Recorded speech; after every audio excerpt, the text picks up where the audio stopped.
மக்கள் விரும்பும் Velavan stores, Usman road, T Nagar, Chennai மற்றும் தூத்துக்குடி. விழா காலங்கள் எல்லாம் வேலவன் ஸ்டோர்ஸோடு. அடுத்த ஆண்டு நடைபெற்ற சட்டமன்ற பொது தேர்தலில் அனைத்து இந்திய அண்ணா திராவிட முன்னேற்ற கழக தலைமையிலே அமைக்கப்படுகின்ற கூட்டணி வேட்பாளர் வெற்றி பெற்று விட்டார். இந்த நிகழ்ச்சியின் வாயிலாக 200 இடத்துல வெற்றி பெற்றுவிடும். திராவிட முன்னேற்ற கழக தலைமையிலே அமைக்கப்படுகின்ற கூட்டணி வலுவான கூட்டணி அப்படின்னு சொல்லிட்டு இருக்கிறார் திரு ஸ்டாலின் அவர்களே. பெண்ணாகரம் சட்டமன்ற தொகுதிக்கு உட்பட்ட பாப்பாரப்பட்டியை திரும்பி பாருங்க. அனைத்து இந்திய அண்ணா திராவிட முன்னேற்ற கழக தலைமையிலே அமைக்கப்படுகின்ற கூட்டணி 210 இடங்களில் வென்று தனி பெரும்பான்மையோடு ஆட்சி அமைக்கும். திரு ஸ்டாலின் அவர் கூட்டணி நம்பிக்கிட்டு இருக்கார். கூட்டணி வேண்டியதுதான். ஆனா திராவிட முன்னேற்ற கழக கூட்டணி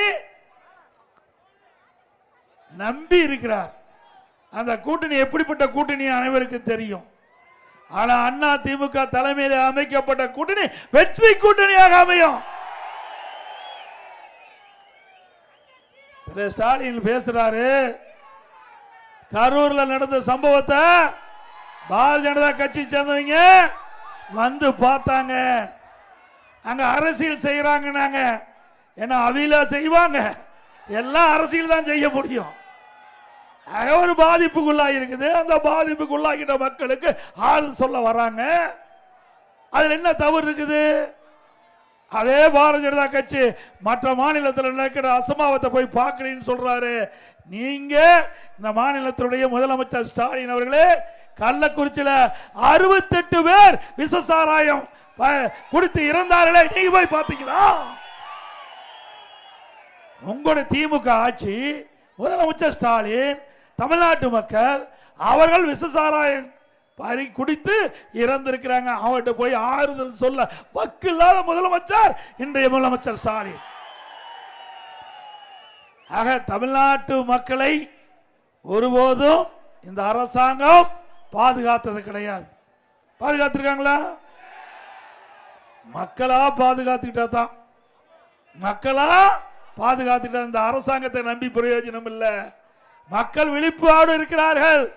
இனி இந்த அரசாங்கத்தை நம்பி பிரயோஜனம் இல்லை. ஆகவே மக்கள் தங்களை தாங்களே பாதுகாக்கக்கூடிய சூழ்நிலை இந்த ஆட்சியில பார்க்கப்படுகிறது. பெண்களுக்கு பாதுகாப்பு இருக்குதா? சிறுமிக்கு பாதுகாப்பு இருக்குதா? பாட்டியம்மாவுக்கு கூட பாதுகாப்பு இல்லை. இப்படிப்பட்ட கேவலமான ஆட்சி தமிழகத்தில் நடந்து கொண்டிருப்பதை நாம் எண்ணி பார்க்க வேண்டும். இதே அனைத்து இந்திய அண்ணா திராவிட முன்னேற்ற கழக ஆட்சி சட்டத்தின் ஆட்சி நடைபெற்றது. ஆனால் தமிழகத்தில் சட்டம் சந்தி சிரிக்கின்ற அளவிற்கு இந்த ஆட்சி நடைபெற்றுக் கொண்டிருக்கிறது. இந்த ஆட்சியாளர்கள் இன்றைக்கு அதிகாரத்தை தான் பார்க்கின்றார்களுடைய மக்களை பார்க்கவில்லை. மக்கள் படுகின்ற துன்பத்தை இவர்கள் பார்ப்பதாக தெரியவில்லை. இன்றைய தினம் இந்த ஆட்சி ஏற்பட்ட பிறகு கடுமையான விலைவாசி உயர்வு, அரிசி விலை உயர்ந்தாச்சு, பருப்பு விலை உயர்ந்தாச்சு, எண்ணெய் விலை உயர்ந்தாச்சு.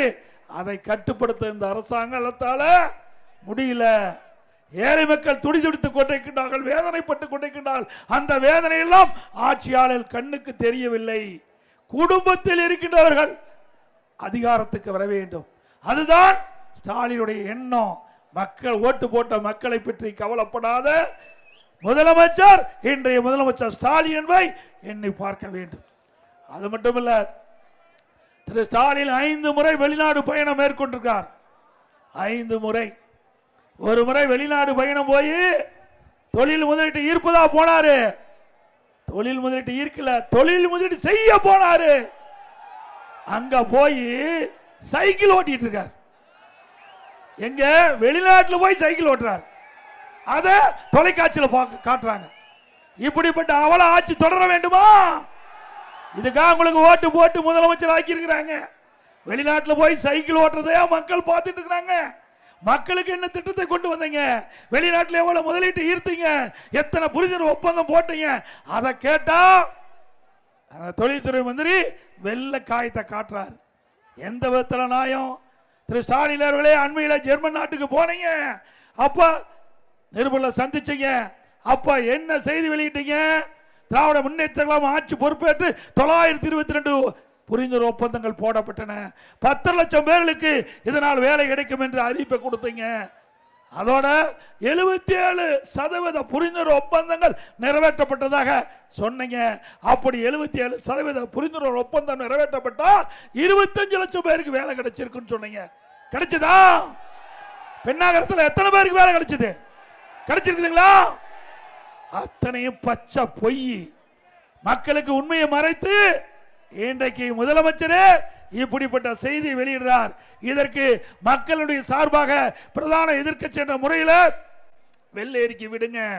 எவ்வளவு புரிந்துணர்வு ஒப்பந்தம் போட்டீங்க, எவ்வளவு முதலீடு ஈர்த்தீங்க, எவ்வளவு என்ன நிலையில அந்த தொழில் இருக்கின்றது, எவ்வளவு பேருக்கு வேலை வாய்ப்பு உருவாக்கி தந்த அறிக்கையை விடுங்கன்னு சொன்னா வெள்ளக்காயத்தை எடுத்து காட்டுறார். யாரு? தொழில்துறை மந்திரி. ஏன்னா வெள்ளக்காயத்தில் தான் பார்க்க முடியும் இந்த ஆட்சியில். நிஜமா